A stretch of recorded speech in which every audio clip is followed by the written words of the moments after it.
Assalamu alaikum to all the viewers. Here I am Benazir Hakro, the student of the Department of Business Administration from Sindh University campus Larkana. I know nowadays you have mixed feelings considering the pandemic we are facing, but it is saying goes that there is no stop in the learning. That's why I am here for presenting this video lecture for my final examination. As per my timetable schedule, today I will discuss on 4 important topics. Number first, what is contract and its essential elements. Number second, sales of goods act. Number third, cheque and its types. Number fourth, what is taxation, and this video lecture is supervised by Madam Shagufta Saleem. Let's start the lecture from the first topic of contract. Contract is an agreement enforceable by law is a contract. So, we need to understand two things. First, what is an agreement? Second, how a contract becomes enforceable.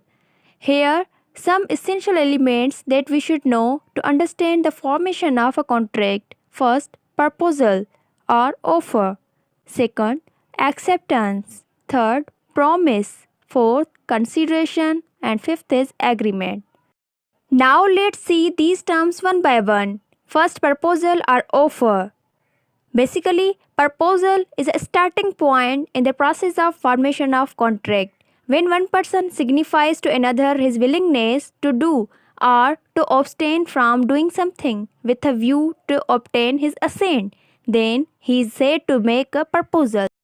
For example, if A says to B that he wants to sell his car for 2 lakh rupees, will you buy it?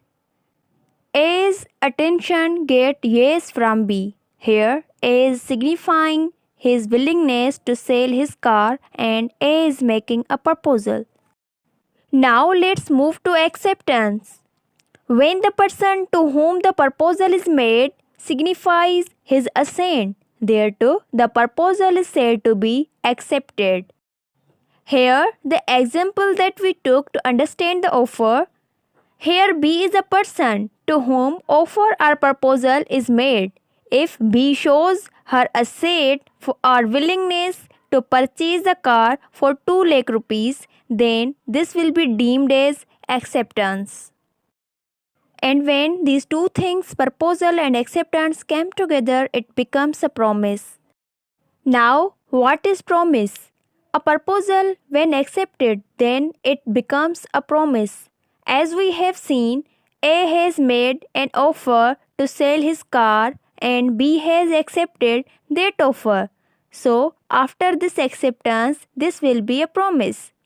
The person who makes an offer is called promisor and the person who accepts the offer is called promisee.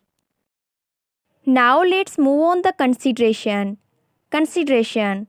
When at the desire of the promisor, the promisee or any other person has done, abstained from doing, or does or abstains from doing, or promises to do, or to abstain from doing something. Such act or abstentions is called consideration for the promise. So, in the example that we have taken, A is a promisor and B is a promisee. So, as the desire of A, who is the promisor, B is ready to pay 2 lakh rupees, B will be called the promisee and this amount of 2 lakh rupees will be called consideration. We know that when promise and consideration comes together, it becomes an agreement. Now agreement. Agreement is defined as every promise and every set of promises forming consideration for each other is called an agreement. Here, A promised to B that he will sell his car to him for 2 lakh rupees and B has promised to A that he will purchase this car for 2 lakh rupees. So, consideration for A is 2 lakh rupees and consideration for B is a car. This is how a set of promises form a consideration for each other becomes an agreement, and when agreement is coupled with enforceability, it becomes a contract. Now let's summarize this topic. When a proposal is accepted, it becomes a promise. And when a promise is coupled with consideration, it becomes an agreement. And when an agreement and enforceability come together, it becomes a contract. Remember that all contracts are agreement, but all agreements are not a contract. Now let's define the second topic, Sales of Goods Act. In this topic, I will explain what is contract of sale and essentials of contract of sale. Now, what is a contract of sale? A contract of sale of goods is a contract whereby the seller transfers or agrees to transfer the property or ownership in goods to the buyer for a price is called contract of sale. Let's understand this definition through examples. There are two parties involved in this contract. First is a seller and second is a buyer. Now, who is seller? Seller is a person who transfers the ownership of goods or who agrees to transfer in future. Like we are generally going for shopping, so we pay the payment to shopkeeper on that time, and we means buyer or will be owner on that time. For example, we buy 1 kg of rice, then on that time we gave the payment to shopkeeper. Now we are the owner of the rice. It means shopkeeper is transferring his ownership immediately. But when we buy through online shopping, so we are ordering for a product. Then after some time, we will be the owner of that product. For example, I purchase a book through online store and that book will deliver to me after 1 day. So in this situation, when seller will deliver the product after 1 day, then I also pay the payment after 1 day. Then product will in my hand, like we are saying cash on delivery. Now I also will be the owner after 1 day. Mean seller will be transfer his ownership after 1 day. So we call this agree to transfer of goods. Mean seller is agree to transfer the product after 1 day because they are agreeing to transfer the ownership in future. According to this definition, a contract of sale of goods is a contract whereby the seller transfer or agree to transfer the property or ownership of goods to buyer for a price. In starting, I already tell you about agree or transfer to agree. Now let's talk on for a price. For a price means monetary consideration payment of good is only on money, not in barter system. Now let's understand the essentials of contract of sale. There are 4 important points which are so important for contract of sale. First, two parties. There are two parties in contract of sale. Any contract will be made between two parties. First, seller, second is buyer. Second essential is goods property, means every kind of movable property. Third one is price. Here price means money, consideration and transfer of property, absolute ownership. And fourth one is sale or agreement to sale. Now the third topic is cheque, its types and crossing of cheque. Now what is cheque? A cheque is a kind of bill of exchange or an unconditional order in writing addressed by customer with the signature to the bank to pay a certain amount to the bearer or as per order. Now what is the bill of exchange? It is written and signed order directing the person named in it to pay a certain amount of money only to or to order of certain person for to the bearer. There are basically 3 parties to the cheque. Number first, drawer. Drawer is a person who signed the cheque and order for payment. Number second, drawee. Drawee, it is always bank on which cheque is drawn and in order to pay the amount of cheque. Now the third one is payee. The person to whom the cheque is payable in many cases. Drawer and payee can be same person.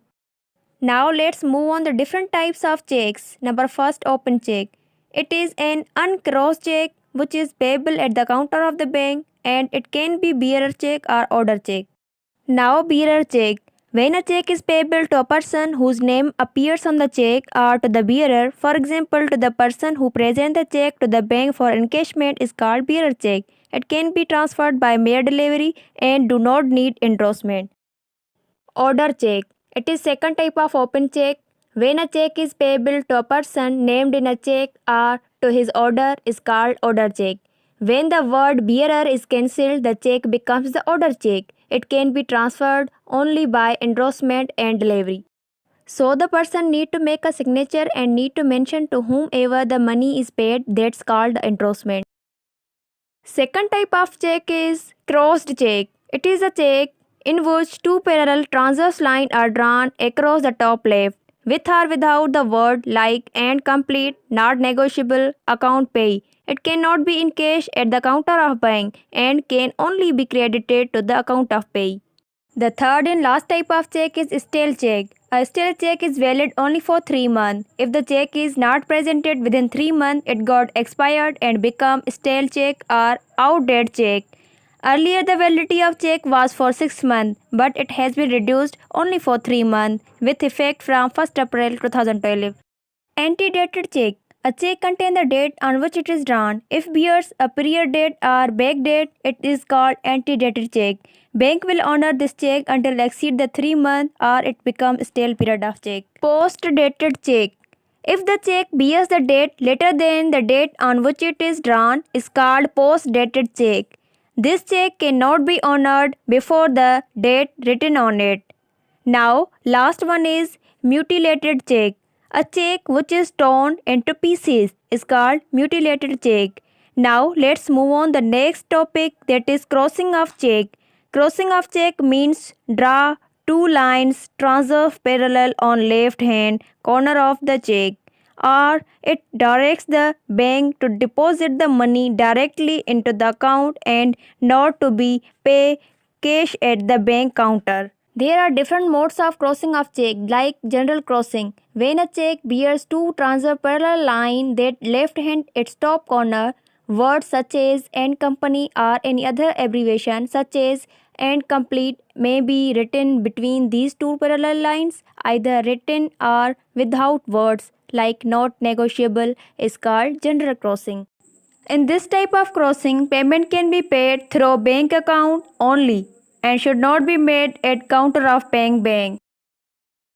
Special crossing. When a check bears the name of the bank in between two parallel lines with or without the words like not negotiable is called special crossing, and bank will pay to the banker whose name is written in between the crossing lines.